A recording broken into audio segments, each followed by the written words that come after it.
Good morning. Hope everybody is wide awake for this tax season Monday. I know most of you already got your taxes done. You did those early on in the year, and others are going to do it at around midnight tonight or whatever the final deadline is. So I've been on both ends of that throughout the years, and so I can feel your pain if today is your final day. If today's the day that you're going to be turning your taxes in. So, not a fun topic. I get it. I understand.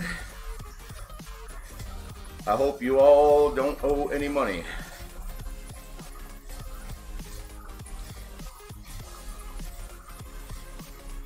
I can tell you that my CPA last year told me I better start putting a bunch of money away because I was going to owe, and he expected I would owe this year.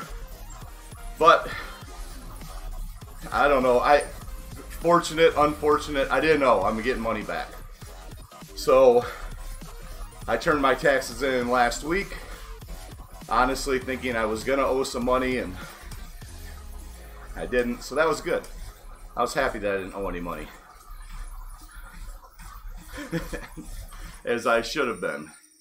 Now the negative side of that is that the main reason I didn't owe any money was because my business, my insurance agency, lost money.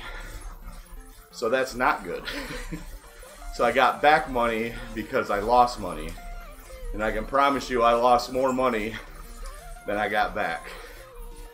So I'm happy that I don't owe anything, but in the big picture that's not necessarily a great day or a great story. So it's all good though. We're moving on. Moving on. So is anybody turning their taxes in today? Is that somebody's truth today, or are we is everybody all good on the whole tax world? For me, like I said, and I made the title today, death and taxes. I mean, you've all heard it before. There's only one guarantee in life: death and taxes. And but there's always a way to optimize, and I think that what happens is that we get lazy and we don't look at different ways to make sure that we're doing the right things throughout the year, to make sure that we're either getting the right deductions or that we're even having the right deductions taken out of our paychecks. That happened to somebody very close to me. They didn't go back when the tax law changed. They didn't go back and readjust their withholdings, even though they were told to, and they ended up owing money this year. And I think that was a common issue for a lot of people. Now, I'm not a tax advisor. I'm not a financial certified anything, but I can tell you that over the years, I've had a home-based business. Good morning. Good morning, bud. So I've had a home-based business pretty consistently over the years. There's been a few years here and there when I haven't. And there are, at least for me, has always been an advantage having a home-based business. And so I would recommend that you talk to your tax, whatever you use, whoever you use to do your taxes, that you talk to either your tax attorney or CPA or whoever's doing them for you, and start strategizing how you're going to improve for next year at least, or throughout 2019. There's a lot of people that choose to do different types of home-based businesses. I even have friends that have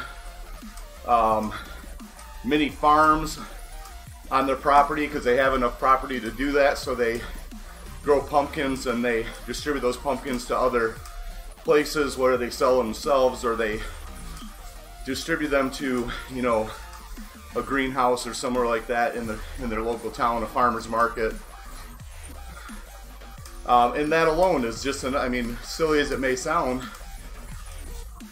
just having pumpkins is a legitimate home-based business. I have other friends who have chickens in their backyard and they sell the eggs. Again, it can be anything, you know, but you want to talk with your tax people before you embark down the path.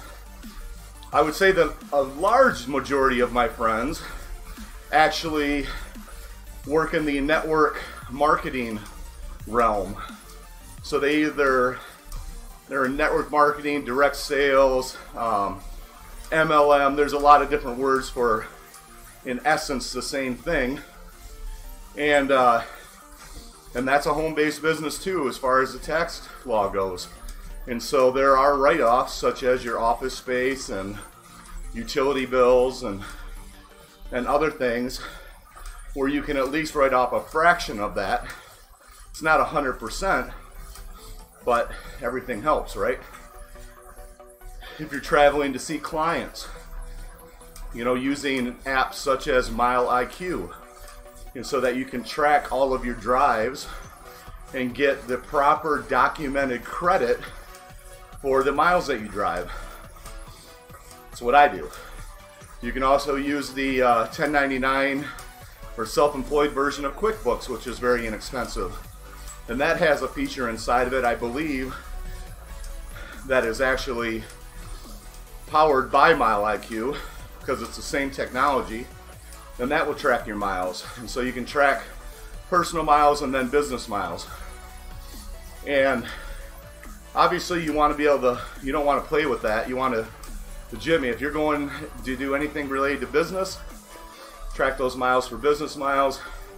If they're meetings, if they're picking up supplies, if they're anything related to business, just make sure you take credit for that and that you document it and that you know why you did it. And if you're ever questioned or audited, you can actually explain what each one of those expenses were. I do know a lot of people try to play games with, you know, purchasing items, let's say on home improvement, and stating that maybe they were for their business. And that's the gain that you get, I don't believe is worth the risk. So I would say don't do that. But again, I am not a tax professional. I'm just telling you what I do, and it's always worked in my favor throughout the years. But the main thing that on my W-2 job, I've always made sure that I have the proper deductions.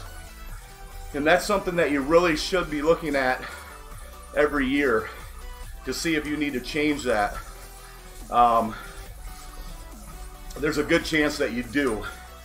And then if you ever hear that the law has changed or that something has passed, then even if it's mid-year, you want to make sure that you're taking a look at those tax deductions, because they all make a difference. They all make a difference in how you do things. And then I think the other error that some people make is that they just don't classify expenses properly, and you know, they're missing out on that too. So let's say that I had a friend who had an MLM business, or direct sales, again, whatever you want to call it, network marketing. And, you know, I told this person that they could actually deduct some of their household utilities, a small percentage of space that they use for an office, and a lot of these other potential deductions, because I've been doing it for so many years. Well, they thought, well, they really didn't make any real money.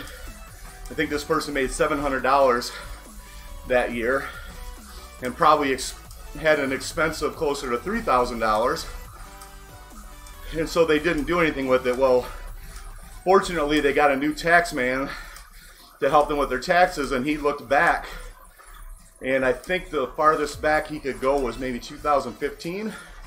And so he went back to 2015, and not just with the home-based business, but with some other items, she was able to get back, I think, $2,500 for that year that were missed because she just didn't think that, well, let's put it this way.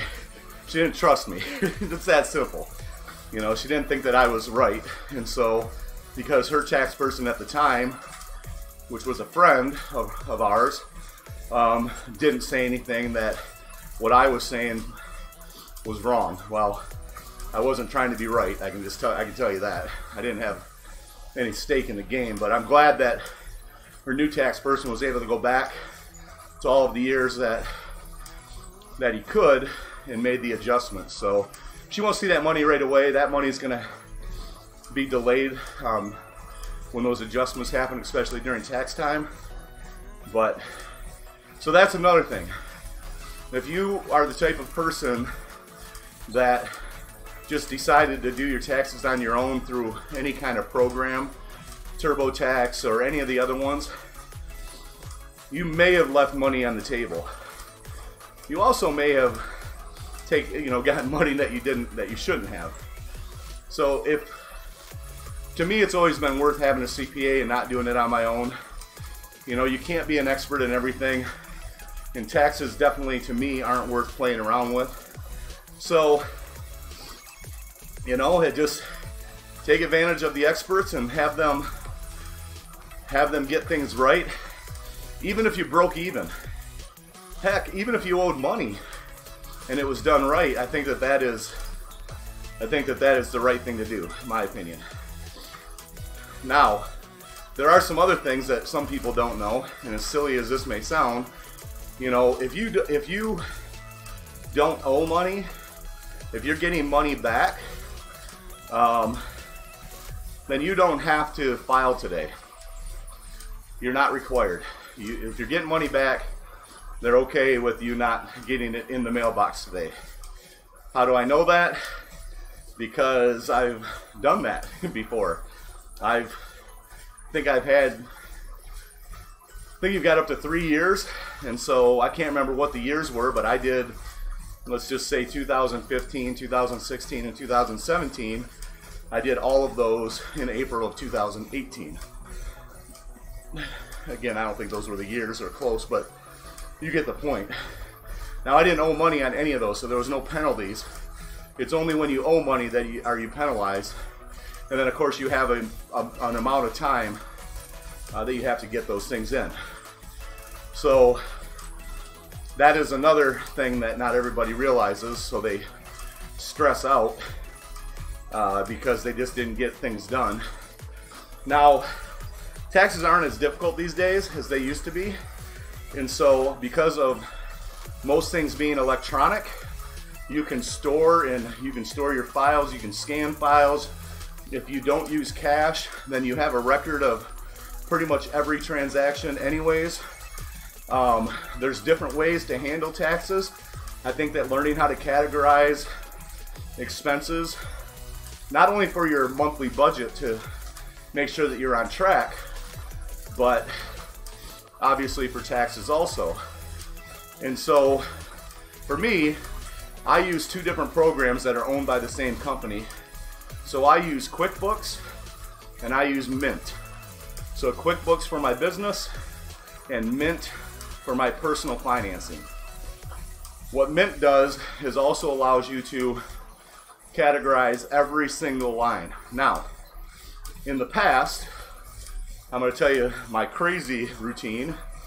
In the past, up until I think a year ago now, so last year was my first year not doing this, I used to download every single transaction in every single account that I made into an Excel spreadsheet, and then I would categorize and redescribe every single transaction. Only because I wasn't familiar enough with how Mint worked, and so though I had it, I didn't use it. At least not in a way that my CPA could use. So my CPA has always been used to me breaking down every single line, not because he's told me to, but because I want to know where my money's going, and I want to make sure that I'm consistent in my categorization, Also because my old way of doing mileage wasn't through an app such as Mile IQ. I actually took every gas fill up and then did this crazy calculation to determine miles, and then gave it a percentage of business miles versus personal miles, and you know, might as well have been a trigonometry test question. But so I would do that. You know, I would go through every single line of every account I had, and then I would summarize all of that on one sheet, and almost to the point that two of my different CPAs over the years have asked if I wanted a job because of what I did. And again, it sounds impressive, looked impressive, but it took weeks to get that done every year. And so that was part of why I took so long to get my taxes in. This year, I suspected I was going to have to do a lot of the same, and so I kind of held off until March before I started really truly working on everything, even though I had some of it going in the works. My QuickBooks stuff was super easy with the business to profit and loss. Everything was categorized. My accountant has access to that information, so they can get in and they can always force me to tweak something if needed, which they didn't have to do. Everything was good this year. Last year they did. That was my first year really using QuickBooks to its fullest extent, I guess would be the best way to put it. And so yeah, my CPA jumped in, and our accountant jumped in and took that information. So that was done. It was the personal information that I suspected was going to take much longer. But with a few little strokes and tweaks and all of that, I was able to batch a lot of changes and categorizing things properly. And it's not that they weren't categorized properly, it's just that some of them come in automatic. And so let's say, I'm trying to think of an example. Let's say that I went to my local superstore that sells office supplies, clothing, and food. Well, it may categorize automatically that transaction as being, let's say, food. And it wasn't. Let's say that I went in and only bought office supplies. Or let's say that I had to split that receipt, and so I had to use, you know, I had to split that receipt, and you know, $10 went towards office supplies and $80 went towards, you know, ice cream. But it was much easier. I could have had this all done in February, and I just didn't. So, lesson learned. Next year, everything will go a lot faster. Justin asks, how do you like using QuickBooks? I don't hate it. You know, it's fairly inexpensive monthly, especially for you in the business that you're in, Justin. You really, I think either $10 or $20 a month, maybe somewhere in there. And I think you can do billing, receipts, I think there's a lot that you could do for your business using QuickBooks. And then you can also, like I said, categorize everything. Now, if you do any cash transactions or any kind of transactions that aren't necessarily tied electronically to it, it takes a little bit more effort. But then that just becomes a bit of a daily habit, or at minimum a weekly habit, where you just set time aside, jump in, and make sure that those transactions are being recorded properly. But yeah, I think for you it would be awesome. You know, and then if you decide to upgrade, when you start, if you have employees or something like that that you want to pay through it, there's ways to do that too.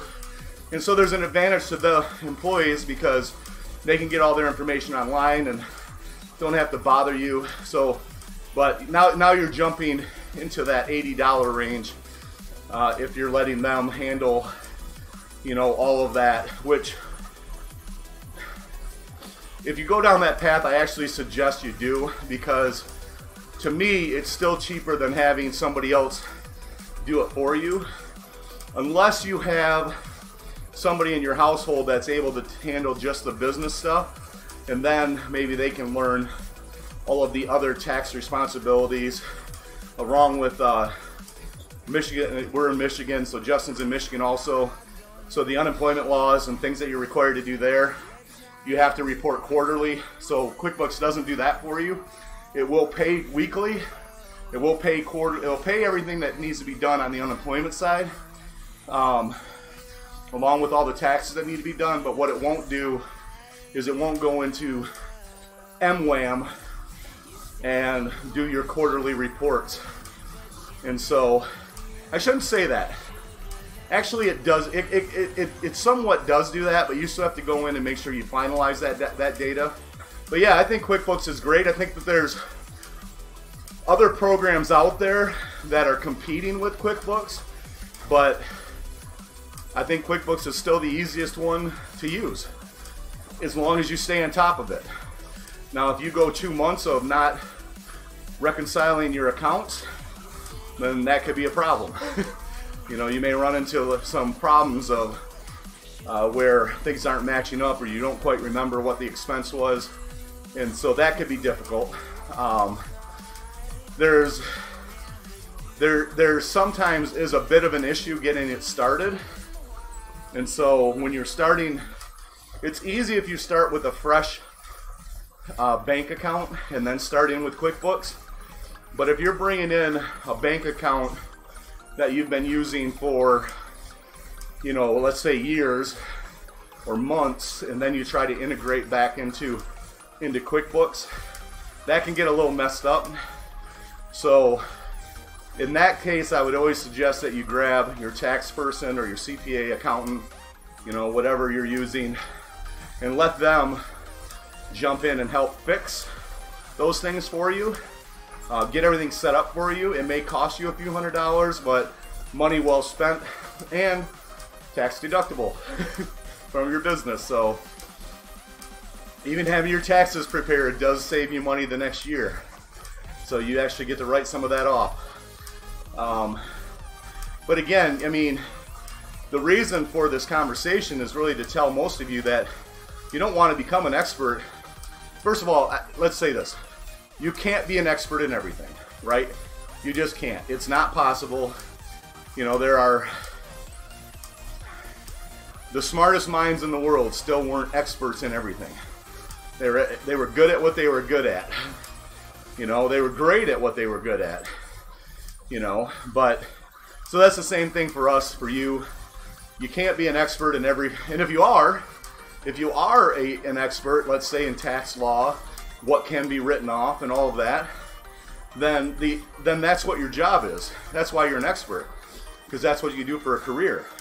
But if, let's say, you're a carpenter or a handyman, well, you're not going to be you likely won't be an expert in tax law. And so, and if you take the time to become that expert, well, now you're no longer an expert in carpentry. Believe it or not, you will lose your skill set. How do I know this? Because this has happened to me more than once in my life. It's actually how I became a internet marketing coach. That's how I got here, was because, you know, when I had my first businesses, nobody could tell me how to, I wanted a website built, and every time I paid for one, they never did it right. They didn't give me what I wanted. Once the website was built properly, you know, I would pay companies to market my products, and they wouldn't have the return. They wouldn't have any real results. And so, out of experience, you know, out of, I don't know, desperation, cockiness, whatever the hell the word is, I just learned how to do the shit myself, right? I learned how to build my own websites. I learned how to market online. I learned how, you know, the power of attraction marketing. You know, I learned how to do all this technical stuff, and guess what? I stopped being an expert in my old field. I now became an expert in marketing your business online, instead of, for example, one of my businesses was an archery shop. And I primarily specialized in building strings for bows. And throughout about a 1.5 year period of time, I wasn't making too many strings anymore. I was doing service work, but I had been spending obsessively my personality working on the website and putting together, you know, e-commerce sites and things like that, and then working with other experts and being coached along from other people, but obsessed with, if they can't do what I need, I'll do it myself. And so now I'm not doing strings anymore. And over time, I became less efficient in that skill. And so again, the point is, you can't be an expert in everything. You will save money by hiring the experts. And so when you're first getting things set up, let's say it is in, if you are, yeah, you're figuring that stuff out now. Yeah, it's just pay someone. Just pay someone to help you get started at least. Or in your case, Justin, and I don't know if this is even an option, but getting a family member to help with just that part-time, might be worth it. You know, somebody to handle billing, somebody to handle the books, somebody that all they have to do is call you and say, what was this expense for? And you just tell them and then they put it in. You know, your time is worth a lot. And spending, you know, in my case, over 20 years figuring out how all this stuff works, it's just not worth it for most business owners. Unless you want to become an expert internet marketer and want to figure it all out on your own, or an expert financial genius and you want to take the time to figure it out on your own. If you've got an extra 10,000 hours to figure this stuff out, which is really what it takes on average for anybody to become really an expert in anything. If you become an expert, you've probably spent about 10,000 hours becoming an expert. Fact. You know. And so that's not the point. So just hire that out. Value your time and get somebody on it for you. And I think that even if you just get started with the QuickBooks 1099 package, the self-employed, that will serve you as good as anything. You know, you don't need to go jumping around trying to figure out what the best program is, what the best company to work with is. Just use QuickBooks and be done with it. And then if you need help getting it set up, hire somebody to help you do that. And even if it costs you a couple $100 or so, well worth it in my opinion. Also, that person should be able to help you if you haven't established a LLC or your proper DBA or both, and what you should, you know, whether you should be, you know, what kind of corporation you may have. All of those things, again, are not something the average person would have all the knowledge of, and so you want to reach out to those experts and let them get started. I know a lot of people go and use, like, man, I can't remember the name of it, like Rocket Law or something like that. They use a lot of these services online. Those are fine. They're not necessarily the cheapest. They appear to give you a decent service of getting started, but I think they missed the boat on a few things. You know, my personal CPA only charges $250 to get an LLC started. So they're actually honestly not really making any real money doing it. I'm always blown away. But that's kind of their tripwire for some of their clients. It's like $250 and we'll do it all for you, get your LLC up and running. And of course then you end up being so happy with them that of course then you let them do the taxes on an annual basis, and now in some respect they have a residual income from you just because of the service that they provide. And so they also make sure that my LLC is, you know, for me personally, they make sure my LLC is always on track, and so all the documentation is being taken care of on an annual basis, so I don't have to worry about that. And they don't charge much, because again, where they're going to make their money is on my annual taxes. And then they do offer payroll services. They offer a lot of other services that they can actually make money on. And though I don't take advantage of all of them, I know they're there. And so when they just have a it's their own strategy. They don't charge a lot for some of the items that kind of lead you into their office. And honestly, it's not even how I got to my particular CPA. So any of you, how I got to mine here in Michigan was, I ended up there because they were there was only 2 people on the east side of Michigan at the time, back in 2009, that I could find that knew how to deal with international taxes. And so I lived overseas for most of the year, and my income came from there, where you have to do your taxes a certain way when you do that. And so this particular CPA, Al Wozni in Saginaw, Michigan, was one of 2 that I could find that even would deal with that, would do that. And I love my old tax guy. He was a friend of mine, and he was excellent. He's grown an amazing business over the years, but he just didn't deal with international taxes. So I ended up with Al, and I've been, considering, well, this is interesting. So, and this is how much the world has changed when it comes to taxes these days.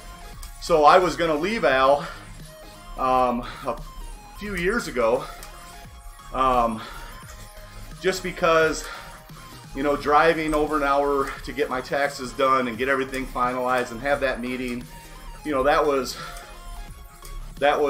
getting to the point where I just didn't see the benefit. And so I was going to come back to my hometown and use somebody locally again and go back actually to my old friend. And I probably would have, honestly, I probably still would have went to my old friend if he would have responded to my messages, but he didn't. Not sure why, don't know if he didn't get them, don't know what changed, but he didn't respond. He still has never responded, which is fine. And then I was honest with Al's office and told him that I was considering leaving, and they said, well, you don't actually have to come up here anymore. You can scan, as long as you have the ability to scan all of your documents and get everything electronic, you can just do that. You can literally just send them to us electronically, and we can work through things, and then on the rare occasion you would ever have to actually show up. And then really, he said, for most people, you end up showing up only because you just want to, because you're used to it. And I'm like, well, that's cool. So for the last 2 years at least, maybe longer, I don't even have to go there at all. It's all done basically electronically through secure networks and encrypted secure networks, and that's just how we handle it. And so that's been pretty cool. That's been so as long as I'm here in the state of Michigan, anywhere, then Al's going to be my guy. It's kind of the way I look at it. But it's a fun day, I can tell you that. I mean, for a lot of people, this is an extremely, extremely stressful day because they've got to send that check in. And whether they have to send it in full or they've made arrangements for payment plans, if you don't send it in full today, unless you've gotten some kind of agreement on a pay plan, you will be penalized for not sending it in full today. So I know today's a stressful day for a lot of people, and I get it. I get it for sure. So I hope that's none of you, but if it is, today sucks, but it'll get better. Tomorrow will be better. And it really leads into this other discussion, of what do you have to do so that next year you're not put in the same position. And for some of you, you really got shocked this year because you knew the tax law changed, but you didn't take it upon yourself to go and evaluate your deductions. So you weren't getting enough money withheld during each W-2 paycheck. And so you really need to go and sit down and figure this out. And then if you're a TurboTax or doing your taxes on your own kind of thing, and you owed money, find a way to spend the money, make it a priority, and go sit down with a professional and go figure this out. Because you likely just are not taking out enough deductions throughout the year. You know, the fact is that the tax goal for each individual is not to owe and is not to receive. Honestly, it's to break even. And that's been, you know, it's not necessarily what a lot of people want to do. A lot of people are used to, they would rather pay out too much every check and then get that big fat return check. And that's how they've been living for years. And so they got used to it. But there's better ways to invest your money so that you don't have to rely on that great big, you know, return every year. And it's just a matter of being proactive. You know, you could do more with that money if it was in your pocket than you could if it was sitting in the federal government's pocket or even in your state's pocket. So, you know, even if it's investing or saving, whether that's putting it into, you know, an IRA or even a separate savings account, if nothing else, hopefully high yielding account, but there's ways to put that money somewhere else. For me, mine goes into 3 different pots, well 4 really. And so I have an extremely accessible savings account tied to my checking account, which is, those are the first 2. And then I have another checking account that's not super accessible. It's available. It always takes at least a day for me to receive that money, and sometimes longer if I need it. So 15% of what I earn on my net always goes into that fund. And then I have another kind of an oh shit fund that randomly picks money out of one of the accounts and puts it over into that fund. And I have a couple of those set up. One is, you know, I have a minimum amount of money that I put into an account just for Christmas. And so from the day after Good Friday, or I'm sorry, Black Friday, so the day after Black Friday all the way until the next Black Friday, I'm putting money away. And I've set that amount up, and that's just for my kids. That's just, you know, I have a budget that I stay within, and then that account is set up for that. And then I have the emergency fund within that same system. And then I also, in the past, not right now, have had, you know, a fund that's been like a vacation fund, or you know, if I really want a bicycle or something along those lines, you know, a fund like that, so that I'm over time taking a small chunk of money and putting it in towards that goal. So everybody does things a little bit differently. I will tell you this, the strongest thing that I've done over the last probably 15 years, 20 years, is that I actually have a separate spreadsheet that has all of my obligations on it, and it actually has multiple tabs. And so any obligation that I have monthly, yearly, or quarterly, I actually put them on a spreadsheet, and I check those boxes every time that those are paid, how much is paid, what date was paid, and then of course the beginning of the spreadsheet just says how much do I expect to pay. And so that keeps me on, that's always kept me on track. Your other programs will do that, so Mint will give you reminders and all of that, but if you're like me, you may not keep every single account inside of your Mint account or even your QuickBooks account. And so having that separate spreadsheet is always worked for me. And so every month I check off paid or not paid, how much is going to be owed. So even like my utility bills and things like that, where they vary month to month, I go ahead and have those on a chart. And then of course I do a net neutral calculation of 6 months plus times 1.5, and then whatever my monthly obligations are, I have what I call net neutral. And of course that's what my minimum amount needs to be in a savings account, so that in the case of catastrophe where I can't earn any money, I at least have over 6 months of money put away. The reason I use a factor of 1.5 is because there's always that unknown expense that may not be in that chart. And so I just pulled that out of thin air. That's not because of any guidance, that's just me. So I have 6 months plus a little extra and I'm good. Now how does that play into the tax game? Well, it doesn't, but it is in the same realm of good financial responsibility, which is something that you have to get used to. You have to be diligent, I believe, daily on where your money's going and how much you're spending. You have to be diligent on, how you are using your available credit and what you're spending money on and whether your income to debt ratio is proper or your debt to available credit is good. I mean, all of these things kind of tie into each other.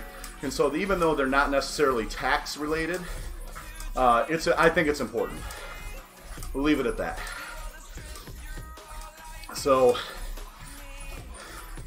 now if you are getting money back this year, hopefully you've got some good plans for that money. Hopefully this is going to be considered extra and you've got something valuable that you're going to use it for. Like, I don't know, fishing equipment. Or maybe a vacation. Or maybe you can finally put braces on your kid. Or just so many things, if you are getting money back, that money can be used for. But if you're waiting on that money, in my opinion, you probably have a gambling problem also. Like, you're not the kind of person that could just show up at the casino and walk away after you either lost an X amount or after you won an X amount. You're probably that kind of person, and of course that becomes a bit dangerous also. And so I think that as we grow older, we have to find a way to start looking at money differently. And so, especially when you get over, I would say probably the age of 35, the reality starts to hit you. And of course, 40, it gets a little more real, 45, a little more real, and on and on and on, that you aren't going to be able to necessarily work forever, either physically, or in most cases physically. But let's say that you have this idea of retiring and you start to realize that the path you're on isn't going to get you there. I'm from probably one of the first generations that was told at university that we would have 7 to 8 jobs throughout our career. And we also come from a bit of a timeline that, we lived through some of the really, really good times in our country. And so it didn't even seem real that we might not continue to have that income, that the job could be ripped out from underneath us, that we could be downsized, or that maybe we just didn't make enough money in the field that we had chosen or that we were in. And so all these realizations start to happen, like I said, maybe around 35 for some. I think the 20-nothings, the only reality they get thrown at them is, holy shit, is this what I'm going to do the rest of my life? I don't like this. That's why you see half of them in vans right now and trying to live their life a different way. But I say half, a very small percentage are able to pull that off on purpose. There, of course, are always those that are there not on purpose, and those we consider homeless. But you start to realize, especially as you get older, that God dang it, man, I want to retire, or I can't do this the rest of my life, or maybe I'm meant for more, or whatever those things are that are going through your head. And it's natural, but you're trying to figure out, well, how the hell am I going to do this, right? And I've been there. I've been doing I was the 20-nothing that first had that realization probably about 3 months into my career, like, I don't want to do this. You know, and it wasn't that I didn't enjoy what I was doing. It was that I realized very quickly that somebody else was pulling the strings. That somebody else was deciding whether or not I was going to advance. Somebody else was deciding how much I was worth. Somebody else was in charge of me. And that realization drove me bananas. And so my personality was work harder and climb. So if all I had to do was work harder, put in more hours. If it took 10,000 hours, I was going to get 10,000 hours done in 10,000 hours, which obviously wasn't realistic, but that was my personality. You know, for other people, that idea is just daunting. And I don't want to say that they give up, but, you know, they settle in and just start doing that 40 hours for 40 years.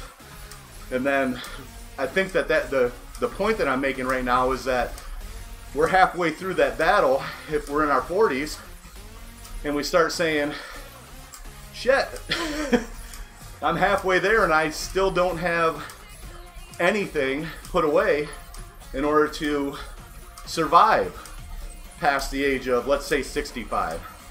So I'm also from the generation, not only that told us that we would have at least 8 separate careers throughout our life, and that is what they told us at university, but we're also from the generation that said Social Security won't exist. Now, whether that will be true or not, there's a lot of things in the legislative branch that needs to help us figure all of that out, but they believe that Social Security won't exist. So it's not like we've sat out there thinking that the money we've put in will be available to us. That's not the case at all.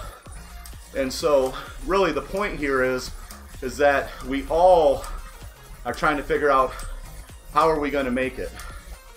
How are we going to survive the next 40, 50 years? Or if we're in our 50s or 60s, you may be in a position where or even 70s, you might be in a position where you're like, God damn it, I can't retire because I'm not going to earn enough money to survive, at least with the lifestyle that I need, that I think I need. You know, I'm not willing to go live in a shoebox or in my kid's basement or whatever it is. And so we're all trying to figure this out. It really almost doesn't matter what your age is. These thoughts start creeping in of what's next. And so a lot of us start looking for second jobs, or we go back to school to learn a new skill set so that we can earn more income. In a lot of cases, that turns into a little bit of a false promise because we end up having all this, you know, educational debt, and the return isn't there, at least not as fast as we need it. And so we become a nurse, and instead of, you know, and then realize that it's going to take us 20 years to repay that student debt.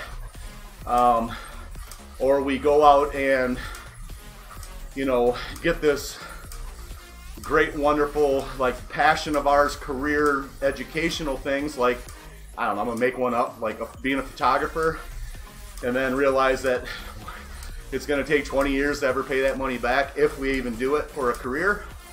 And so there's just all of this life that becomes part of it, that becomes part of who we are. Now, 20 some years ago, you know, I knew that I wasn't going to be necessarily happy in the automotive industry, which is where I made all of my money, or a lot of my money was going up the ladder there, but I wasn't passionate about it, and I wasn't happy with the idea that somebody else was going to control who I was going to be. Yes, I was accepted into a master's program at Kettering University, which is the old General Motors University, a highly prestigious university, and I did okay in that program. I mean, it's not that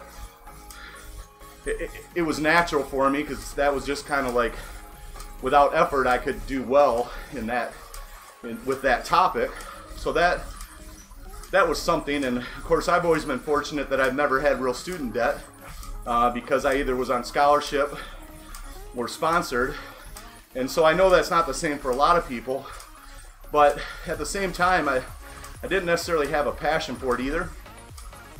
But the point is that we all go out and try to figure out what's next. For me, I started dabbling in residual income type opportunities, network marketing, and we can talk about that another day, because it probably took me 15 years before I became profitable in network marketing.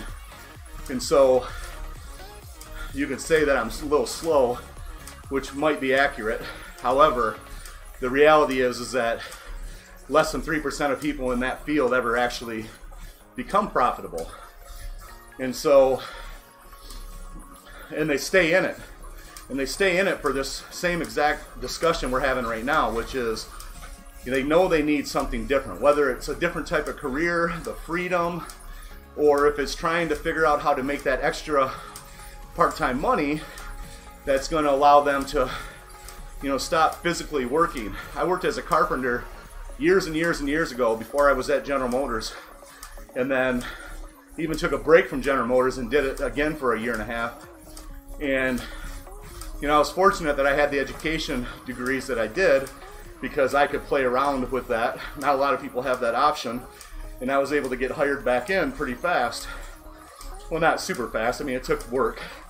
It took some convincing of the people hiring me to give me a chance again, but bottom line is, I had those options, but I realized back then, it was like, my body won't survive 40 years of swinging a hammer. There's no way. I have to start trying to find something different. And so, I ended up, over a long period of time, heading down this path of learning how to market businesses online, my own businesses, and then helping other businesses. That's kind of a funny word, isn't it? Businesses. So, but I took the time to start learning that, and made a ton of mistakes, spent a lot of money trying to figure it out on my own instead of just following a proven system, and it wasn't until I got to that point where, and I don't fault anybody for that, nor do I fault myself. That's just part of my story and my journey. But I finally got to the point where, the goal was to be able to have the freedom. The goal was to be able to work from anywhere. And in my mind, if people were able to do it, other people were able to do it, well then, god dang it, so could I eventually. Like I said, I might be a little bit slow, that's fine. It took me a long time to get to this point, but it was all part of my journey. For me, I kept trying to figure out every single puzzle piece. Again, that's part of how my personality is. Where I struggled was putting that whole puzzle together. So I had all of the skills, I had all the individual pieces. I just didn't have it all together in order. And so when I started taking my, engineering mind and started stacking the foundation first of what everybody needs, and then the next step of what you need, I was able to put together a very strong, proven system for people that are trying to market their business online. A lot of these people are home-based business owners, and you're an expert in what you're an expert in. For example, if you make essential oil candles and that's your gig, now you're trying to figure out, well, how do I sell this stuff online? Well, there is a system to do so. There is a method that you should follow. And that method is not spamming your link everywhere. So, you've just got to be careful with that. I think everybody they think that's what successful people do because that's what they see them do. Matter of fact, if you've been following me over the years, I've done that. But it doesn't work. It really doesn't. And those of you watching this know that it doesn't work. Yeah, every so often you'll get an uber attractive person, whether that's a young man or young woman, and so they might get some sales off of somebody just wanting to be close to them, but it's not a value-added sale, and so it won't have that long-lasting income, or which is really what it's all about. You've got to try to figure out how to be valuable to people. And so even myself, this whole riding thing was really personally for my health and to hold me accountable and to make sure that I was getting on my bike at least every Monday, Wednesday, and Friday. But after I went to my last workshop and listened to some other experts, I realized that I can take this hour's time and provide value to people that need it, you know, whatever the topic happens to be. And so today was talking about taxes for most of the ride. That may not be valuable for everybody, you know, but for the people that needed to hear it, you know, that was for them. So it's all good, you know. So I will be using these rides to have different discussions.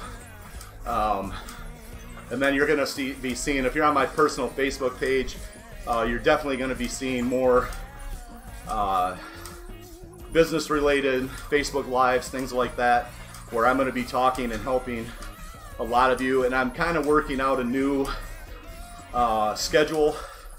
And so I have to be careful because I've done this in the past, and it's not sustainable to do on a consistent basis, which is important. But, you know, let's say Tuesdays, you know, I'll probably, at the very least in one of my private marketing groups that I run, I'll probably at the very least be doing Technical Tuesday, where I'm teaching you some technical skills, whether that be, you know, hardware, equipment, and or some of the Facebook ads, or how do you market your business on Instagram, or how do you use Twitter to gain, you know, followers, you know, things along those lines that are all part of the foundation of your business when you're marketing online. How you can become more valuable in your niche. You know, there's a lot that can be taught, and of course, you know, Mondays may end up being just mindset, motivation, the things that get you going for the week. So those are just two examples. So I will start doing that probably next week, probably next Monday it'll start. And you know, the idea is to just help other people get better. So what I do for a living is coaching business owners on how to market their business online. That's probably the simplest. It's a very broad stroke, but in essence, that's what I do. And I'm taking 20 plus years of success and mistakes and funneling those into those people that need that help. And I've been doing this for years, and this isn't new. It's just now there's a better formal way for us to work together, and so that everybody is benefiting, and it's not just one-sided. In the past, it was always one-sided, and that wasn't in my favor. That was only in the person I was helping's favor. And so that's not how you run a business, and I know that. And so you'll see more. But anyways, I really, really, really hope you guys do not owe money today. I hope your taxes are good. And if you're in Michigan, sucks that it's snowing. April 15th. Now, there's a good chance, if you're a Game of Thrones fan, which I'm not really, that maybe that's why it decided to snow. It was a theme. We'll just be positive and think Game of Thrones theme weather. I did watch last night. I've only before last night made it through, what, maybe 1.5 episodes, and it was the first episode and part of the second one, and I didn't get it. I expected that I wouldn't quite understand what was going on by watching last night's episode, but it was good. It was all right. It was cool.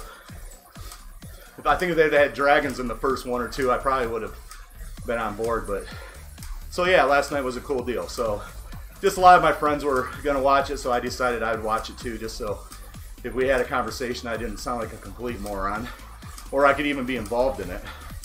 Now, once they realize that I'm a newbie, the conversation probably will end. But yeah, it was cool, man. I was definitely digging that.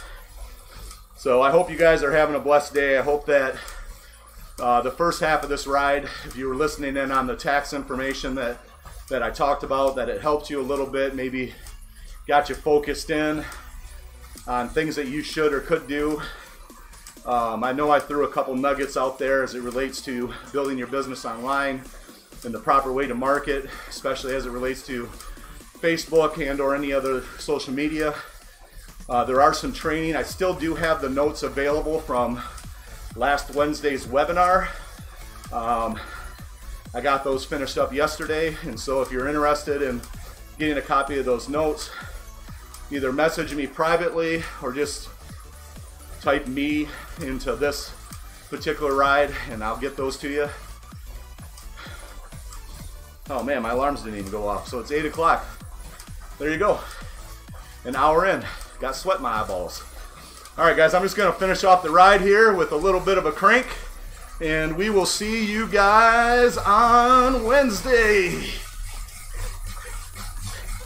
Woo! That was fast.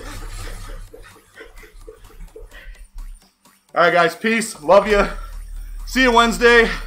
If y'all got any questions, comments, want the notes, let me know.